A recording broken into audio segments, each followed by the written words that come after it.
Good morning. Finally getting out on the water? Man, it's beautiful today.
Hello.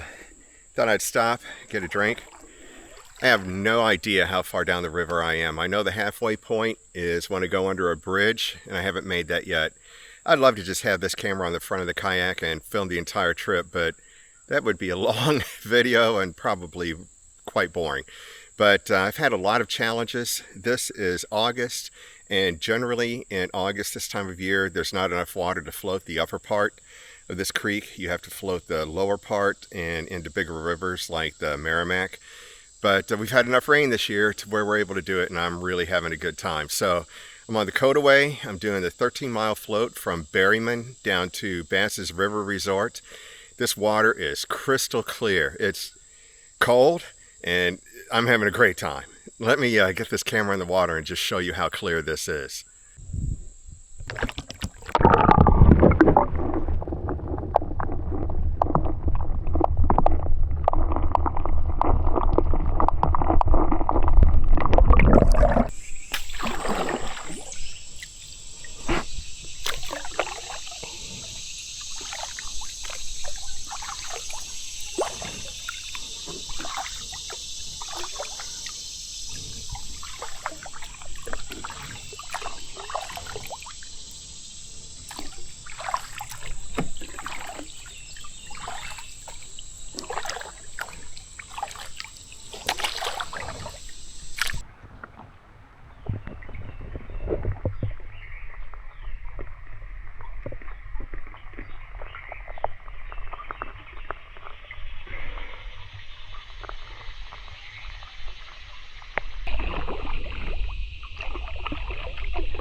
All right, we're at the halfway point, Blunt's, and here's the bridge.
So after we passed Blunt's, it's the put in for the 7-mile float. I was the only one to put in at Berryman. And I bet I passed 6 or 7 parties and still have quite a few ahead of me. It's a busy section.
Hi there. Okay, just got to the campsite. It's about 2:30.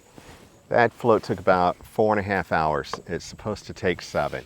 So I think I was in way too much of a hurry. I didn't eat lunch, and I really didn't spend any time on a gravel bar. I pulled off a couple of times to get a drink of water, and that was about it. So, I mean, I really had a great time, but I guess I should have slowed down and relaxed. If I'd have had somebody with me, I probably would have taken quite a bit longer. But let's talk about this float. It was great. So we're on the Courtois, and I went from Berryman to Huzzah River Resort. That's a 13-mile float. And let's see, I'd say the first half of it until I got to the blunt put in, which was about the halfway point where that bridge is. That first half, I was the only one on the river, and it was great. But once I hit the blunt put in, it was really, really crowded from there till the end of the float. And I didn't film very much of it. I've got some snippets of it, but there were, I'm not exaggerating, there were a couple of hundred people on the water, easy. And this is a Thursday, by the way, in August. So, sorry, there's a fly bothering me. So we're still on summer break, and everybody was having a good time. It was good to see everybody out there. Lots of rafts. I really had some fun maneuvering through some of the congested areas. But my campsite's going to be great. I haven't pitched camp yet. It's right on the Courtois, and it's really close to the takeout too, actually. I didn't realize that when I reserved it. But I'll show you around the campsite in a little bit, and I probably should, well, there's not really much in the way of fishing here. There are gar and, there's some bass in the pools, but there's not a pool here by bass deep enough for the bass. What I'm thinking about doing is walking up the road here for a little bit and jumping on the Ozark Trail. Probably be about, I should have enough time.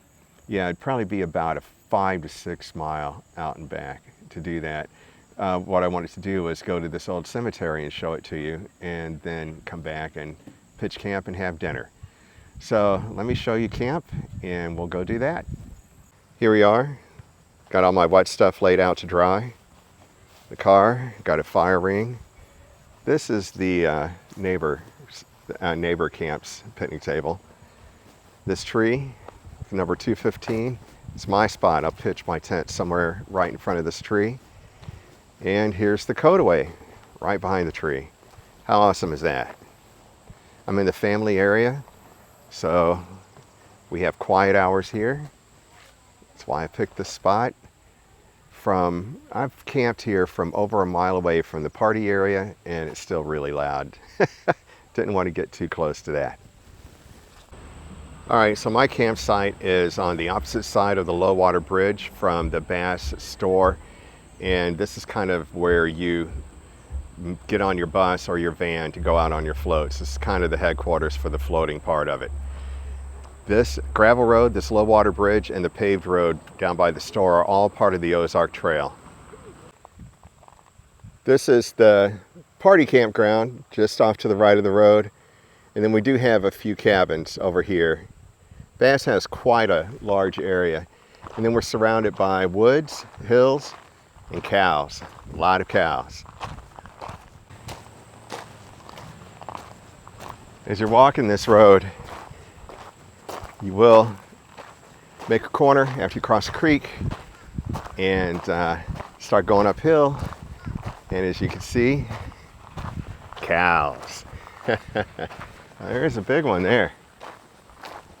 Yeah, I'm just walking by. Hi there. Oh, sorry, didn't mean to scare you. You guys want to be famous on YouTube? Wrong channel. All right, this is the road we've been walking up. Across these pastures is the campground that I'm in. They have multiple campgrounds here. As you continue up the hill, I wanted to show you this in case anybody watching this is an Ozark Trail hiker in the future. I have missed this more times than I care to remember. But as you're coming around the corner just past the pastures, this is the Ozark Trail. There are no signs until you get farther down this little trail here. First time I did the hike on the trail, I went up that hill and hiked for miles in the dark. I was trying to push big miles on the first day, which was stupid. And figured out, man, I just cannot be in the right place. And turned around and found this. Oh, well, cows get turned loose here because it is covered in poop. And finally found this. So we're going to carry on for a little bit, and I'll pick you up down the trail.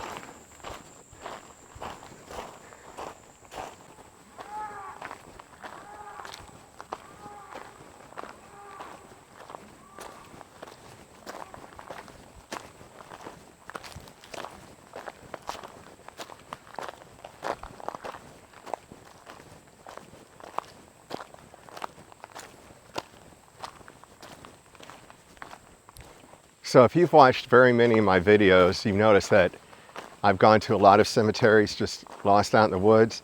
It's not that I have a thing for cemeteries. It's just that when like a homestead's been abandoned and or like demolished, nobody touches the cemeteries. That's often all that's left. And you know what? We're at the cemetery. This is a much shorter hike than I thought. I'll bet we're only going to have 2 miles out and back.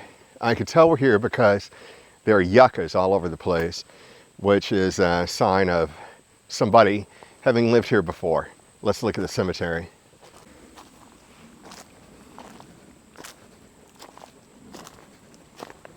So we have the stone wall. I probably won't get any ticks on this hike. Man, that's awesome. We have one tall marker there. Wow, that is full of yuccas inside the walls. Oh, there's a pretty established path all the way around this. Didn't used to be that way. Really, I can only see the one marker. Oh, there's 2. Let's go around. Wow, this is well used. You can tell this is walked alive. I guess it's been quite a while since I've been here now that I think about it. Probably, how bad it's been. 12 to 15 years. I need to get out more. Okay. Then we have a similar marker over here.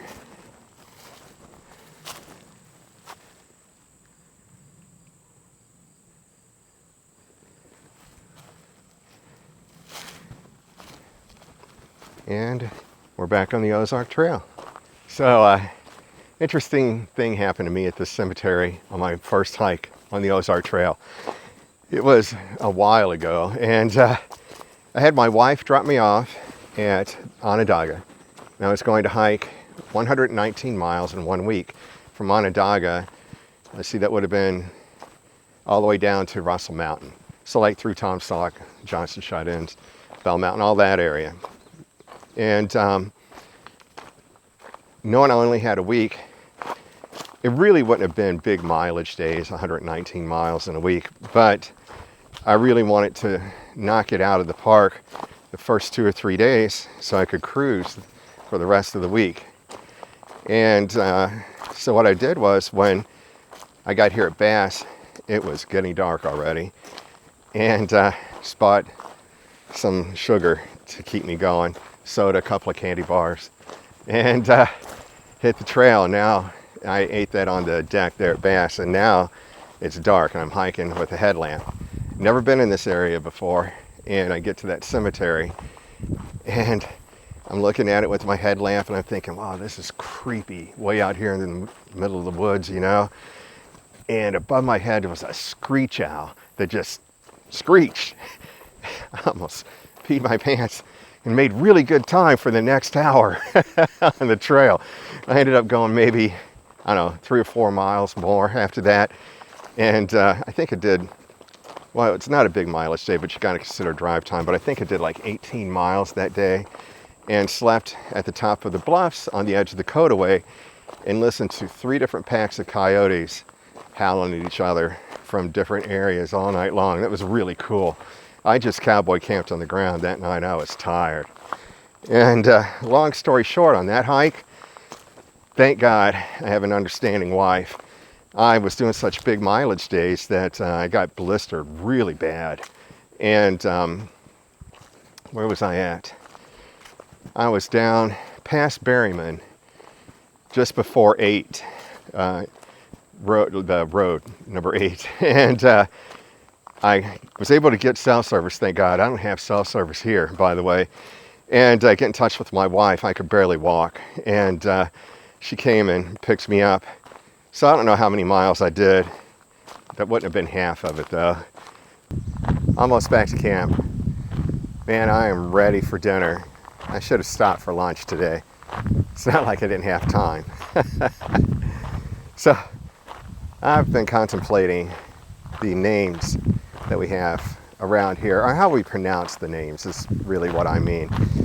In this part of the country, most of the places have either a French or a German name to them.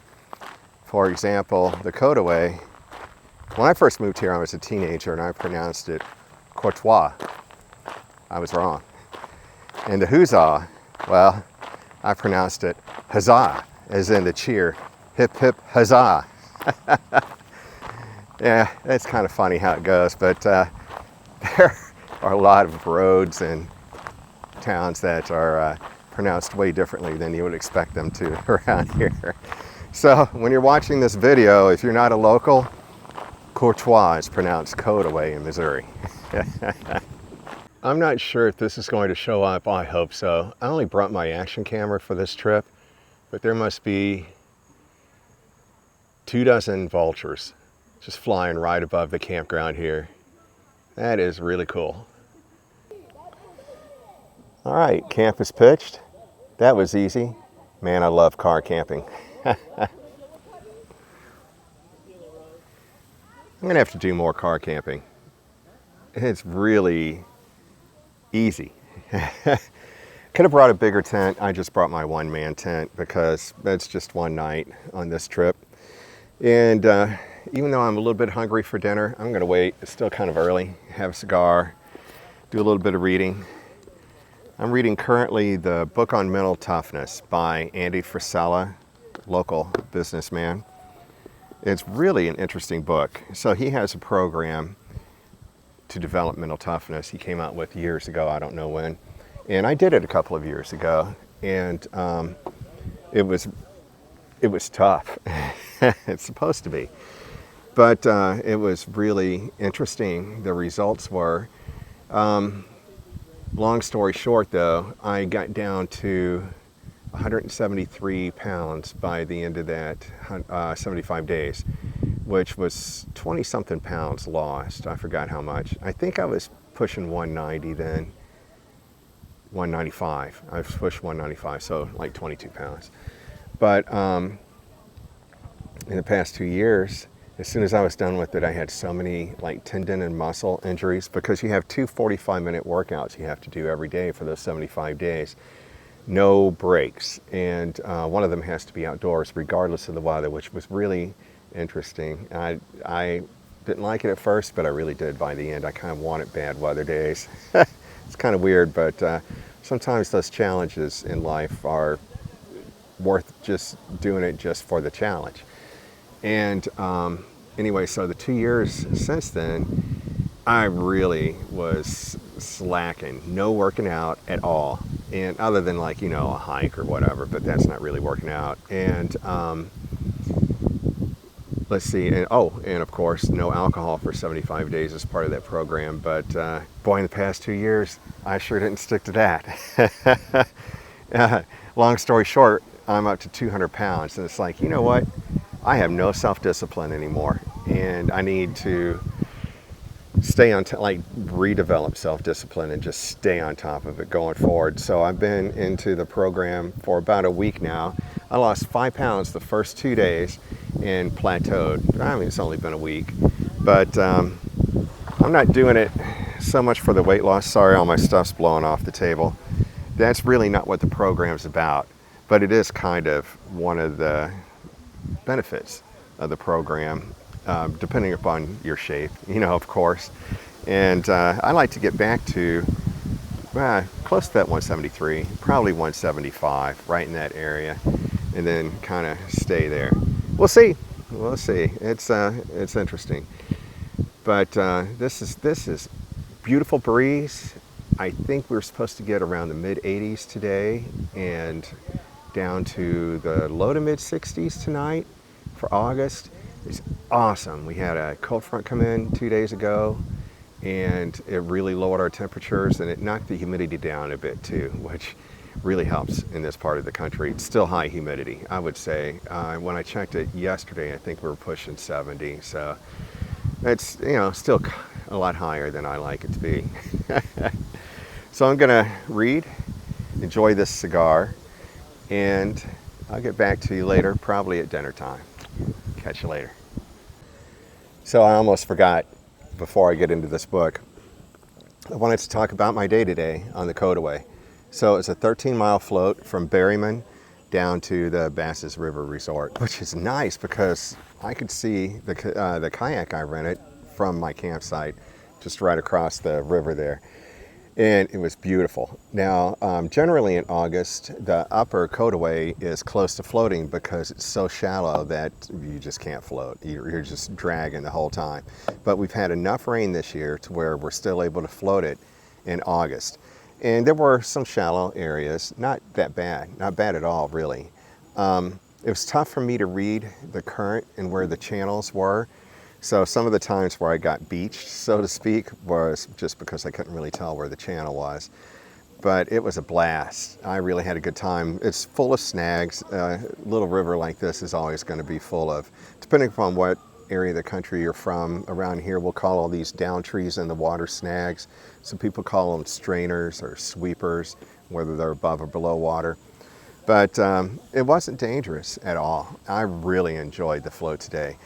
And so let's see, it's 13 miles, and the bridge that you saw earlier is the halfway point, and that's Blunt's. So that's a 7-mile float from Blunt's back to Huzzah River Resort. And that's where I met all the people. I was the only one floating today out of Berryman, which is surprising. It's a Thursday. I thought there'd be a few people, but I was it, which is great. I love having the river to myself. And actually, this is the first time I've been on a sit-on-top kayak, which I enjoyed. It's very stable and has a really shallow draft. And it's the first time I floated by myself, so that was a good time too. I will have to say I was a little anxious about it, just because, well, you know, it's a little safer to have people with you, but it wasn't bad. Once I hit Blunt's, though, as you probably saw earlier, I really tried not to show too many of the other people, but there were just dozens of people, mostly rafts, a few kayaks and a few canoes, but a lot of rafts. I would say easily I passed, because, you know, a kayak's pretty quick and maneuverable, especially compared to a raft. So I passed probably, and this is no exaggeration, a couple of hundred people in that 7-mile stretch from Blunt's back to Huzzah. And so I try not to get too many people in the video, and especially not up close, you know, just to, you know, be nice to other people that may not want to be in a video. But it was fun. I was surprised for a Thursday. We're here in August. We're still on summer break. School's not back in yet, so that probably has quite a bit to do with it. It was mostly families, and you know, there was some partying on the gravel bars. Every time I went by a large enough gravel bar, there would be 4 or 5 rafts and canoes and just party going on. Nobody grilling. I was kind of surprised. Usually you see that, plenty of coolers. But it was a good time. And I'm really happy I got to do this. This is my first float of the year, and I'm glad I got to do the upper Courtois. What they would have done generally this time of year is the lower Courtois, where you would leave from Bass and go down into the Huzzah, and you could end there, or you could go farther into the Merrimack. And I actually want to say that may be a 2-day trip. Probably not. I think that's only 13 or 14 miles too. So no, that would be what I did today. So that wouldn't be bad. There was a lot of paddling because the current wasn't very swift. So there's a lot more paddling than I generally do. And I'm feeling it now, but it's a good like muscle soreness. I like it. So that was kind of like the long and short of the Courtois for today, and the Huzzah tomorrow. I'm really looking forward to that. All right, it's dinner time. Took it easy. Chicken teriyaki rice with vegetables. Looks really good, smells really good. It is 2 servings. That's just how they make these freeze-dried meals. But the total calories are 580. The macros aren't too bad. I'm trying to stay on a healthy diet because of the 75 hard program. I would say the sugars are way higher than I want, but the protein and everything else is pretty good. And I know it's going to taste good. And it's going to be healthier than that 12-inch pizza that I would have gotten otherwise. Well, dinner was delicious. And actually not too much. I guess skipping lunch maybe paid off. I will have to say though, this evening's not going the way I'd planned it to go. Brought my chair, you know, that new chair I got for the last trip out here. And I was gonna sit on that little bank right there, maybe put my feet in the water and just enjoy a peaceful night, do a little reading, smoke a cigar. And I am in the family campground, the quiet area. But as I was eating dinner, cars started rolling in. I've got 3 or 4 behind the camera, another 3 or 4 behind my vehicle behind me. And there's probably 25, 30 people in the water right at my camp, where my camp's surrounded by coolers. Got dueling boom boxes out there, and it's a party. Oh, well, gotta stay flexible, and this is a good lesson in it. Here you go, I'll show you the party.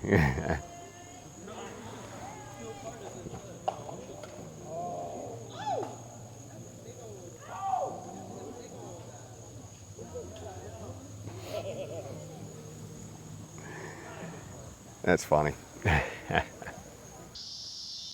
Well, it's 7:30 and the partiers finally moved on. Now all that's left is peace and quiet and a couple of cows in the background. It's beautiful out here now. It's funny because my tent was in the middle of their walkway between their vehicles and the water. And as they were coming back, staggering back, they were all like, nobody can sleep in that. That's not big enough for one person. And this one dude goes, man, you've got it figured out. That guy's got it made. That dude over there, he's got it made. It was pretty entertaining. I have to say though, last time I was here, if you haven't seen that video, this trip was a bust. That was the last time I was here. I have to say I prefer the Woo Girls.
Good morning. It's coffee time. Go ahead and pack up camp, have a little breakfast, get on the Huzzah. I'm excited about today.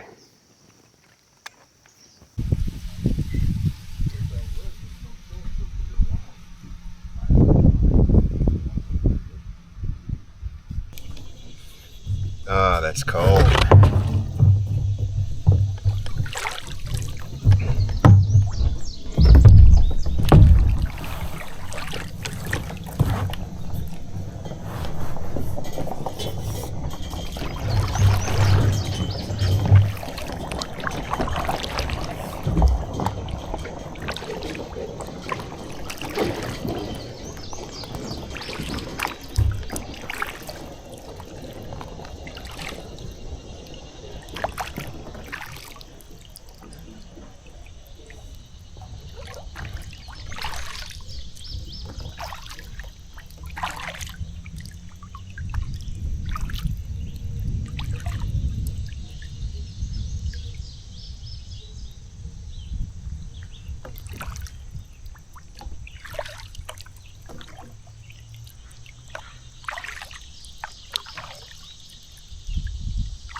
All right, that completes the upper Huzzah. We just went by the Huzzah Valley Outfitters and under the Highway 8 bridge. So now we're about to start the lower Huzzah, and it's going to be just the same thing, I think, as what I had on the lower Courtois yesterday. This is the look ahead of me. I left the party behind, finally. Whew, party's behind me now.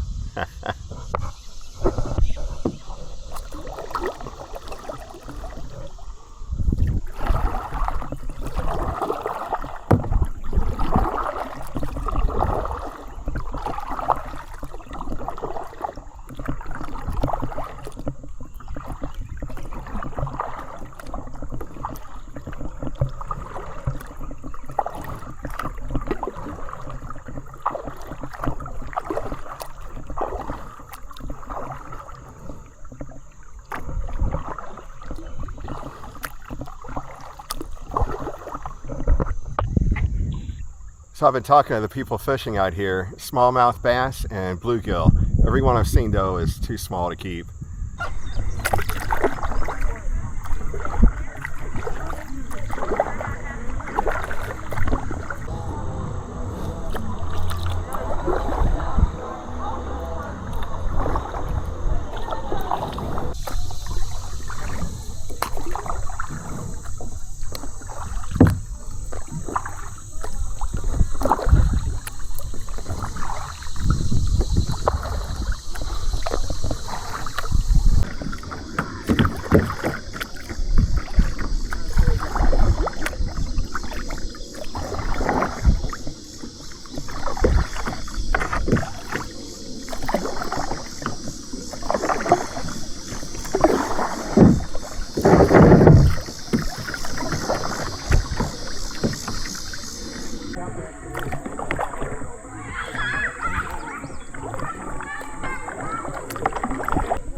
All right, so thought I'd beach the kayak for a few minutes and get a drink and check the time. My ride, the pickup, is from Scotia at 3, and I forgot what Scotia looks like, so I'm watching out for it. I know I have less than 3 miles.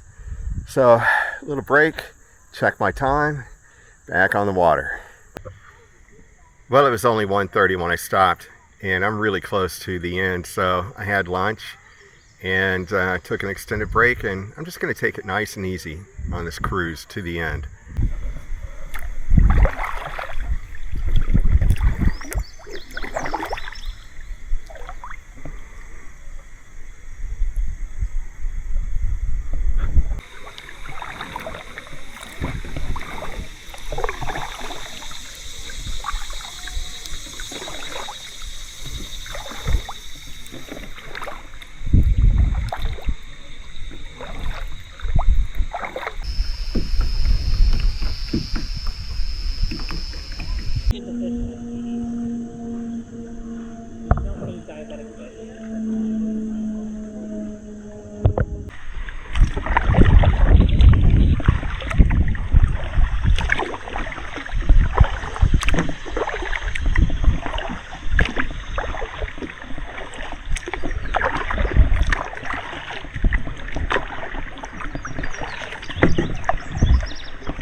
Hi there.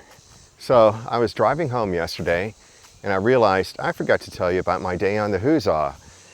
It was 13 miles. I put in at Harper Slab and took out at Scotia, and had a few people on the banks ask me how it was floating that day, and I said I'm walking almost as much as I'm paddling. The water levels were pretty low and there was a lot of dragging, but it was still a great time. I had a really good time. Got a little sunburned. I could feel it, especially on the tops of my feet, a place that hasn't seen the sun in years. But that was really fun. I did talk to someone at Bass though, and they said that yesterday was the last day they'll float the Upper Huzzah and the Upper Courtois for this year. So they're shutting it down for the season, which is really only maybe another 3 weeks to go anyway. Labor Day is the end of the season. And they're only floating the lower parts of the river. I told them they should at least keep the Courtois open a little bit longer. It was great. I only drugged 2 or 3 times through the whole day. It wasn't bad at all. And really, that was pretty much the day right there. I had a great time. Sleeping was pretty good that night. Temperatures weren't bad, especially for August in this part of the country. And all I have to say is I'm looking forward to my next adventure. I've got vacation coming up in a couple of weeks, I guess. And I'll be off about a week and a half. I'm not sure what I'm doing. I know I'm headed to the Appalachians. I'm just not sure where. Getting in a bunch of hiking, that's going to be a good time. So that'll probably be my next video, but I may have something between now and then. That's a ways away, I guess. All right, until the next one. Thanks a lot. I hope you enjoyed our time together, and I'll see you on the next one. Bye-bye.